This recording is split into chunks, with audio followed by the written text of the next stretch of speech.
اقبل الیکم شہر اللہ بالبرکت والرحمت والمغفرہ. صلوات پڑھے محمد والے محمد.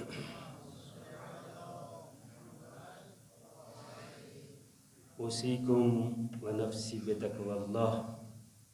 سب سے پہلے میں اپنے آپ کو، پھر آپ نماز جمعہ کے نمازیوں کو تقوی الہی کی صفت اپنے اندر پیدا کرنے کی دعوت دیتا ہوں. عزیزان، جیسا کہ آپ جانتے ہیں کہ یہ جمعہ ماہ شعبان کا آخری جمعہ ہے، اور آئندہ آنے والا جمعہ یقیناً ماہ مبارک رمضان کا جمعہ ہوگا. پروردگار عالم نے انسانوں کے اوپر ایک لطف نہیں الطاف نازل کیے ہیں. سب سے بڑھ کر انسان کو ہدایت عطا کی ہے، اور پھر ہدایت دینے کے اسباب بھی فراہم کیے ہیں. 1,24,000 انبیاء کو بھیجا، کتب، آسمانی کتب نازل کیں.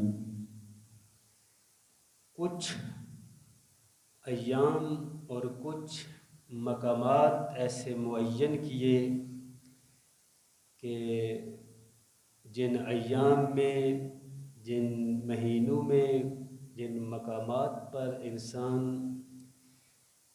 بڑی تیزی سے قرب الہی کی منازل طے کر سکتا ہے. یہ اس کا لطف و کرم ہے. وہ اپنے بندے کو گمراہ نہیں دیکھنا چاہتا. وہ نہیں چاہتا میرا بندہ گمراہ ہو، وہ نہیں چاہتا میرا بندہ راہ راست سے منحرف ہو جائے. آپ ذرا قرآن مجید کو اٹھا کے دیکھیے، ائمہ کی روایات کو اٹھا کے دیکھیے، سیرت ائمہ کو اٹھا کے دیکھیے. پروردگار عالم نے اس بنی نوع انسان کی ہدایت کے لیے ہر سبب فراہم کیا ہے جو اس کی ہدایت کے لیے لازمی تھا اور ضروری تھا. کہیں بھی آپ کو کوتاہی نظر نہیں آئے گی.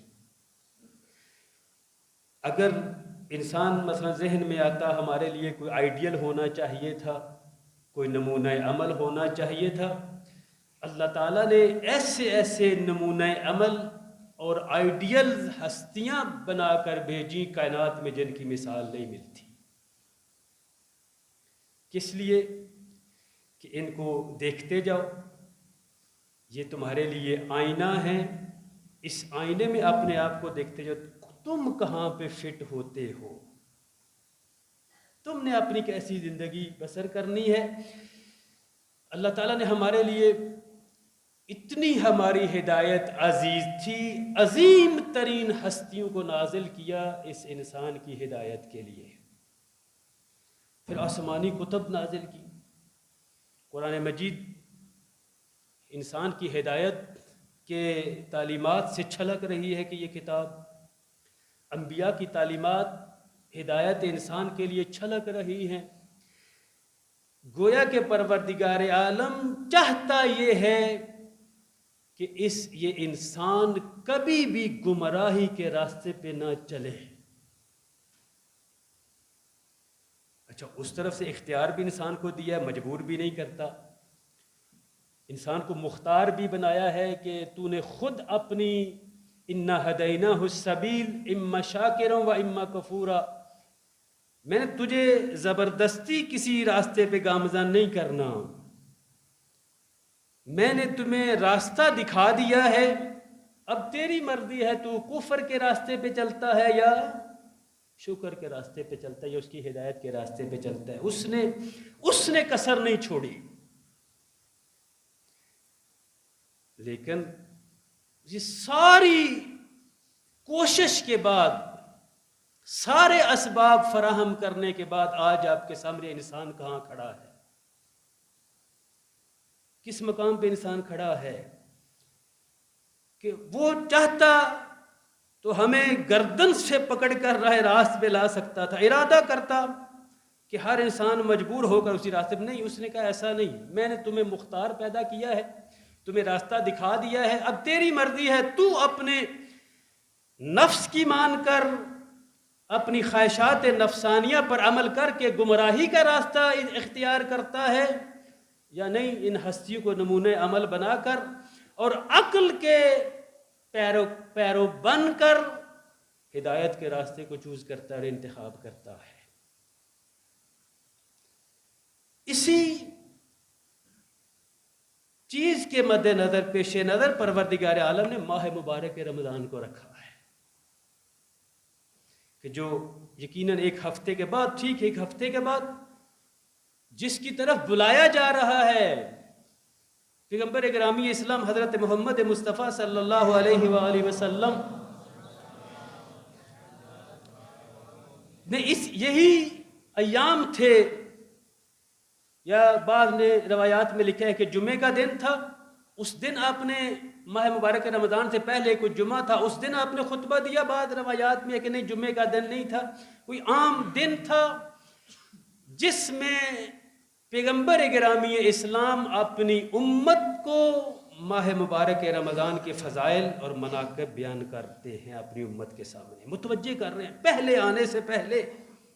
اس کا مطلب ہے کہ ماہ مبارک رمضان کوئی معمولی حیثیت کا حامل نہیں ہے کہ پورا ایک خطبہ آن حضرت اسی ماہ مبارک رمضان کے فضائل و اعمال و مناقب پہ بیان کرتے ہیں، کیونکہ اس جمعے کا ٹائم مختصر ہوتا ہے، اس لیے اشارتا نہیں، سارے فرائض کی طرف تو آدمی نہیں اس خطبے کو بیان کر پاتا، مختلف جو فرائض ہیں جو میں نے جن کا انتخاب کیا وہ آپ کے سامنے ترجمے کی حد تک آپ کی خدمت میں پیش کروں گا۔ اگر ہم اس خطبے کو تقسیم کرنا چاہیں، 4 محوروں پہ اس کو تقسیم کیا جا سکتا ہے۔ ایک ماہ مبارک رمضان کے فضائل، دوسرا ماہ مبارک رمضان کے اعمال، تیسرا تقوی اور پرہیزگاری، اور چوتھا جو اس خطبے کا اختتام ہے اس میں پیغمبر نے امیر المومنین کے فضائل بیان کیے ہیں، یعنی پیغمبر کوئی ایسا لمحہ نہیں چھوڑنا چاہتے جس میں اپنی اہل بیت کا تعارف نہ کروائیں۔ دعوت ذوالعشیرہ سے لے کر آخری حجۃ الوداع تک پیغمبر نے ہر موقع پہ جہاں پہ مناسب سمجھا اور حالات کو دیکھا اپنی اہل بیت کا تعارف کروایا ہے۔ اس خطبے میں بھی امیر المومنین کے وہ فضائل کہ انشاءاللہ کبھی موقع ملا تو اس خطبے کو جاری رکھتے ہوئے ان تک پہنچیں گے۔ یہ خطبہ شیخ صدوق نے اپنی کتاب عیون اخبار الرضا میں 8ویں امام علی رضا علیہ السلام سے نقل کیا ہے۔ انہوں نے اپنے والد گرامی یہاں تک یہ سلسلہ امیر المومنین تک پہنچا۔ امیر المومنین نے پیغمبر گرامی اسلام سے اس خطبے کو نقل کیا ہے۔ فرماتے ہیں کہ ایک دن پیغمبر نے اپنے اصحاب کے درمیان ایک خطبہ دیتے ہوئے ارشاد فرمایا، ایھا الناس انہ قد اقبل الیکم شہر اللہ بالبرکۃ والرحمۃ والمغفرہ، اے لوگو تمہاری طرف اللہ کا مہینہ آ رہا ہے۔ ایک ہفتہ پہلے یا چند دن پہلے پیغمبر اپنی امت کو، اپنے لوگوں کو، اپنے صحاب کو متوجہ کر رہے ہیں، غافل نہ ہونا۔ دیکھیں جب کسی کے ہاں کوئی قابل احترام مہمان آنا چاہے تو پورے گھر والے پہلے سب سے متوجہ کر دیا جاتا ہے کہ فلاں تاریخ کو فلاں صاحب ہمارے گھر میں آئیں گے، اور بڑا اہتمام کیا جاتا ہے۔ اس مہمان کی شایان شان جو بھی جس قسم کا مہمان ہے، جس شان و شوکت کا مہمان ہے، اسی حساب سے تیاری کی جاتی ہے۔ پیغمبر بھی اپنی امت کو اور اپنے اصحاب کو متوجہ کر رہے ہیں کہ اسے عام معمولی مہینہ نہ سمجھو، اِنَّهُ قَدْ اَقْبَلَ إِلَيْكُمْ شَهْرُ اللَّهِ، اللہ کا مہینہ تمہاری طرف آ رہا ہے،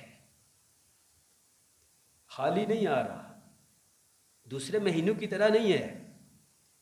فرمایا بالبرکت والرحمت والمغفرہ، ہم انسان اپنے مال میں برکت چاہتے ہیں یا نہیں چاہتے؟ ہر انسان یہی دعا کہا، جب بھی کوئی دعا کے لیے کہتے ہیں قبلہ ہمارے لیے دعا کرنا، ہمارے مال میں برکت ہو، ہمارے رزق میں برکت ہو، اللہ کی رحمت ہمارے شامل حال ہو، اللہ پروردگار عالم ہمیں آخرت میں مغفرت عطا فرمائے۔ آؤ تمہیں بتاؤں، وہ مہینہ آ رہا ہے جس میں تینوں چیزوں کی گارنٹی دی گئی ہے، ایک نہیں دو نہیں، وہ ماہ، وہ مقدس مہینہ کہ جس میں برکت بھی ہے، رحمت الہی بھی برس رہی ہے، اور تمہاری بخشش اور مغفرت کا وعدہ بھی کیا گیا ہے۔ یہ رات کو بھی ایک پروگرام میں اس خطبے کے حوالے سے گفتگو کی تھی۔ بہرحال عزیزان، متوجہ کرنے کا، میں تو ماہ رجب سے متوجہ کر رہا ہوں اپنے سامعین کو، رجب المرجب سے اپنے سامعین کو متوجہ کر رہا ہوں، بیدار ہو جو رجب بھی مقدمہ ہے، شعبان بھی مقدمہ ہے، کس لیے؟ ماہ مبارک رمضان میں اپنے آپ کو باطہارت داخل کرنے کا، پاکیزہ ہو جاؤ اس ماہ میں، ان 2 ماہ میں اپنے آپ کو پاکیزہ کر لو، تطہیر کر لو، اپنے گناہوں کے بوجھ کو ہلکا کر لو، تاکہ ماہ مبارک رمضان کی فیوزات اور برکات سے بہرہ مند ہوا جا سکے۔ یہ میں پچھلے 2 ماہ سے آپ کی خدمت میں یہ عرض کر رہا ہوں، پر اتنا بڑا ماہ، ویسے تو سارے مہینے اللہ کے مہینے ہیں، پورے 12 مہینے جو ہیں پروردگار عالم کے مہینے ہیں، لیکن سپیشلی اللہ اس ماہ کی عظمت اور شرف اور شرافت کی وجہ سے اس کو شہر اللہ کہہ رہا ہے، اپنا مہینہ کہہ رہا ہے، شرافت ہے، بعظمت مہینہ ہے۔ جیسا دیکھیں کبھی آپ صاحب اولاد ہیں، اپنے بچوں کے درمیان بیٹھے ہوں، جو بچہ آپ کو زیادہ عزیز ہو، آپ کا فرما بردار ہو، آپ کہتے ہیں یہ تو میرا بیٹا ہے۔ کبھی باپ ایسے بھی اپنے گھر میں ہوتا ہے جو زیادہ عزیز ہوتا ہے، جس میں شاید کمالات زیادہ ہوں، باپ جس سے خوش ہو اسے کہتا ہے یہ تو میرا بیٹا ہے، ورنہ سارے بیٹے اسی کے ہیں، باقی بیٹے بھی اسی کے ہیں، باقی بیٹیاں بھی اسی کی ہیں، لیکن سپیشلی بالخصوص اس بیٹے کو کہتے ہیں یہ بیٹا تو میرا بیٹا ہے۔ کیا وجہ ہے؟ اس لیے کہ یہ بچہ اپنے باپ کے نزدیک عزیز ہے،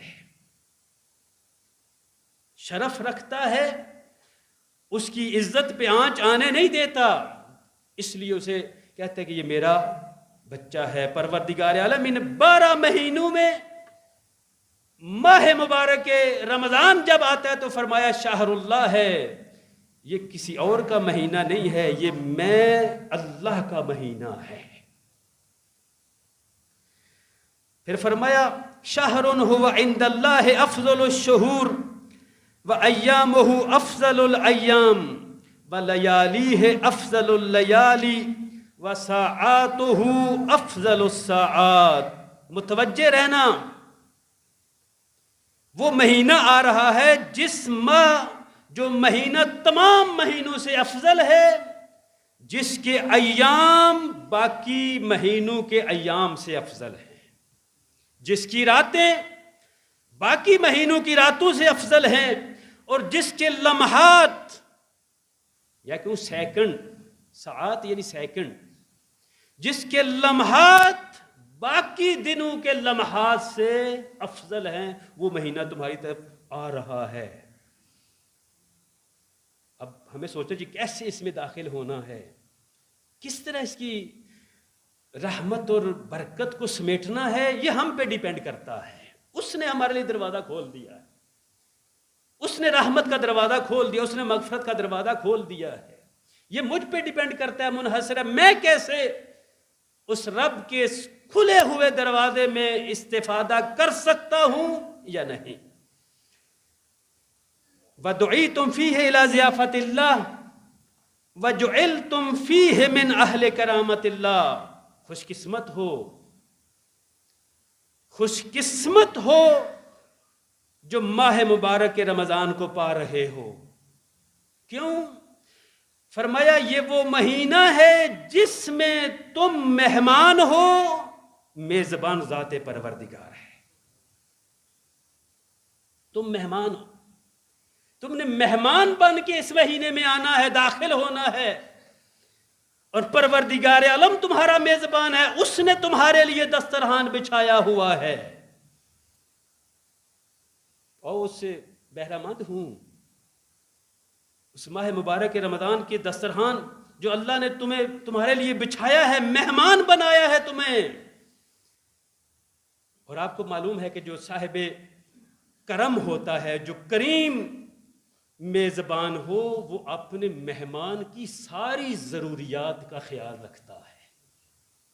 جیسا ہے نہیں، جب تک اس کے گھر میں مہمان بن کے رہتے ہیں، اس کی کوشش یہ ہوتی ہے کسی طریقے سے میرے مہمان کیونکہ ایسی چیز مشکل نہ رہ جائے جس کو میں حل نہ کر سکوں۔ یہ کریم میزبان کی نشانی ہے۔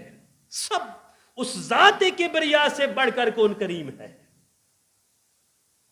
بس اس کریم رب کے دسترخوان پہ بیٹھنے والے ہو عزیزان،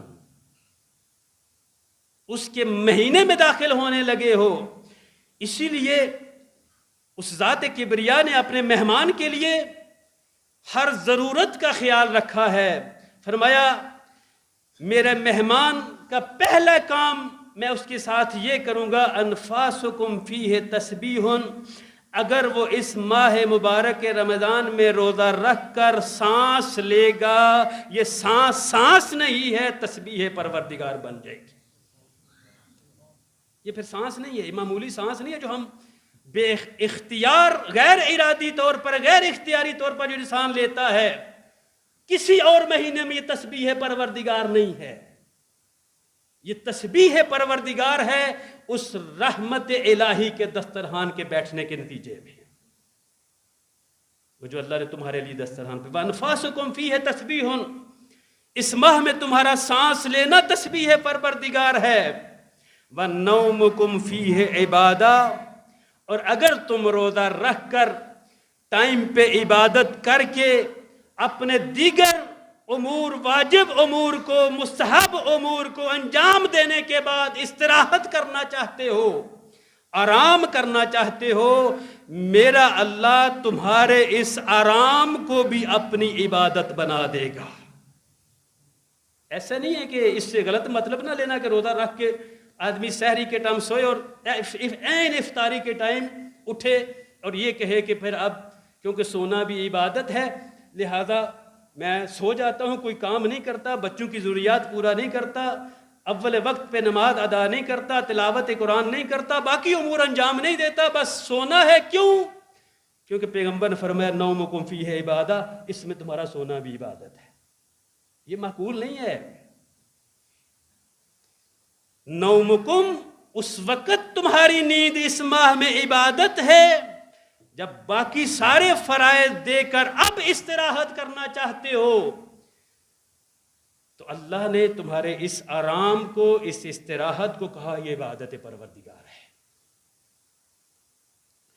وَعَمَلُكُمْ فِيهِ مَقْبُولٌ وَدُعَاؤُكُمْ فِيهِ مُسْتَجَابٌ، اس مہمانی میں آنے کا ایک اور جو میزبان تمہاری ضرورت کا خیال رکھ رہا ہے وہ یہ ہے کہ کسی اور مہینے میں تمہارے عمل کی قبولیت کی کوئی گارنٹی نہیں دی گئی، اس ماہ میں پروردگار عالم ارشاد ہے وَعَمَلُكُمْ فِيهِ مَقْبُولٌ، تو آ جا اس ماہ میں میرے دسترخوان پہ آ جا، میری میزبانی میں آ جا، مہمان بن کے آ جا، میں گارنٹی دیتا ہوں جو تو عمل کرے گا میں اسے اپنی بارگاہ میں قبول کر لوں گا۔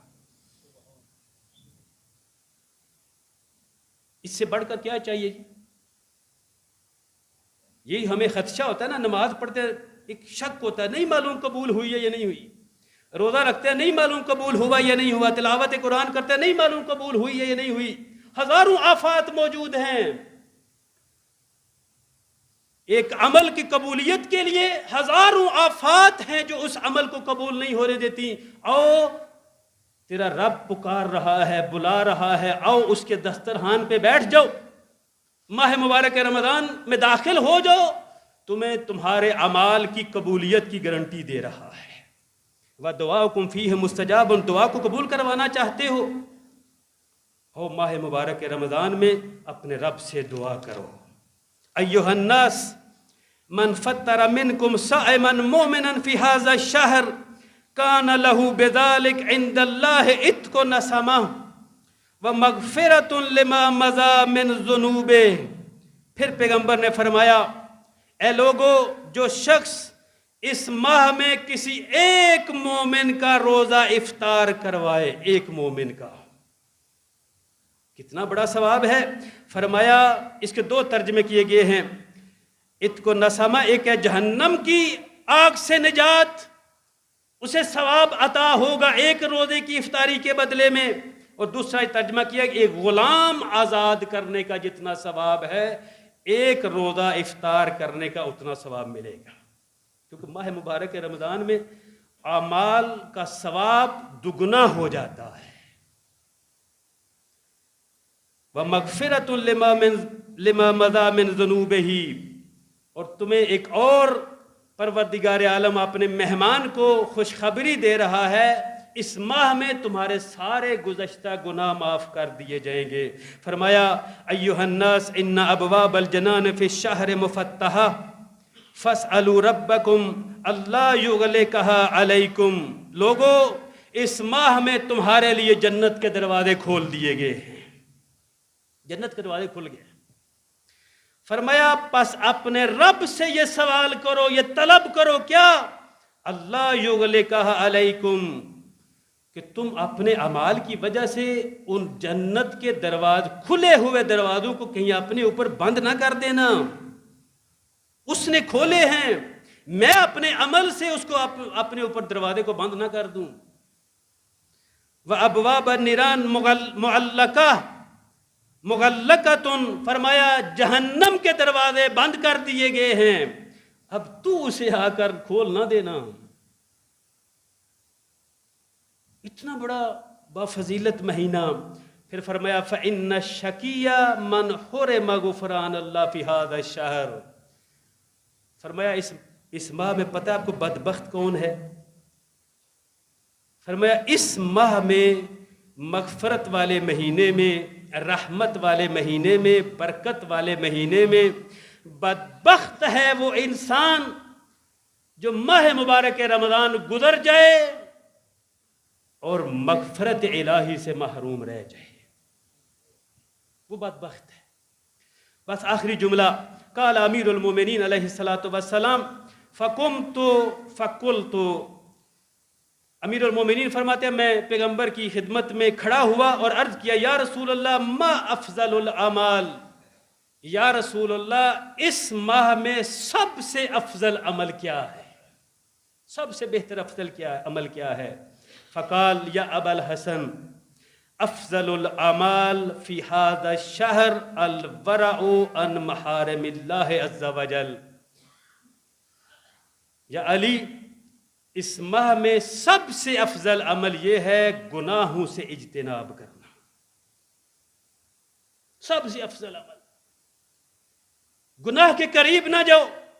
تمہیں پتہ ہے، ہم سب جانتے ہیں کون سا عمل گناہ ہے، ہم سب کو معلوم ہے، گناہوں سے واقف ہیں، جانتے ہیں کہ فلاں کام گناہ ہے، غیبت کرنا گناہ ہے، جھوٹ بولنا گناہ ہے، نامحرم کو دیکھنا گناہ ہے، تہمت لگانا گناہ ہے، ہیر پھیری کرنا گناہ ہے، فراڈ کرنا گناہ ہے، سب جانتے ہیں۔ فرمایا اس ماہ میں اگر سب سے افضل عمل انجام دینا چاہتے ہو تو کیا کرو؟ محارم الہی ان چیزوں سے اجتناب کرو جن کو اللہ نے حرام قرار دیا۔